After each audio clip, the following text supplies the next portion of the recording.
Hi friends, நான் பாத்தீங்கன்னா ரீசெண்டா மீஷோல இருந்து மைக் வாங்கியிருந்தேன். நான் ஆல்ரெடி வந்து ஒத்த மைக் வச்சிருந்தேன், பட் எனக்கு டபுள் மைக் தேவைப்பட்டுச்சுன்றதால டபுள் மைக் வாங்கியிருக்கேன். ஸோ இது எப்படி ஒர்க் பண்ணணும் அப்படின்றத நான் உங்களுக்கு இதை ஷோ பண்றேன். ஸோ இது பாத்தீங்கன்னா பின்னாடி ஒரு பேக்ல பட்டன் இருக்கும். ஸோ லாங் ப்ரெஸ் பண்ணீங்க அப்படின்னா உங்களுக்கு கிரீன் லைட் எரியும். சார்ஜ் ஏறினதுக்கு அப்புறம் சார்ஜ் ஏறும்போது ரெட் லைட் எரியும்.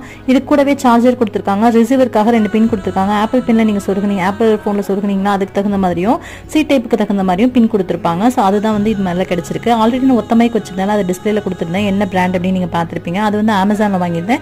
இது வந்து மீஷோல வாங்கியிருக்கேன். 1/2 hour சார்ஜ் போட்டோம் அப்படின்னா போதும். 20 மீட்டர்ஸ்க்கு அந்த சைடுக்கு வந்து நம்ம பேசுறதுக்கு நல்லா கேட்கும்னு சொல்லுவாங்க. இப்போ நான் பேசுறது ஃபோன் மைக்ல தான் பேசிட்டு இருக்கேன். ஸோ நான் வச்சிருக்க அந்த ஒத்த மைக்ல நான் பேசி காமிக்கிறேன். அதே மாதிரி இதோட எஃபெக்டும் இருந்துச்சு பாருங்க. ஓகே, இப்போ நான் பேசுற கிளிப்பிங் பாத்தீங்கன்னா நான் அந்த ஒத்த மைக் வச்சிருந்தாலும் அதில் தான் பேசுறேன். டேரக்டா வீடியோ எடுக்கிறதுக்கு ரொம்ப நல்லா இருக்கு. பட் வந்து இன்னும் வாய்ஸ் ஓவர் கொடுக்கறதுக்கு எப்படி இருக்கு நீங்களே பார்த்து தெரிஞ்சுக்கோங்க.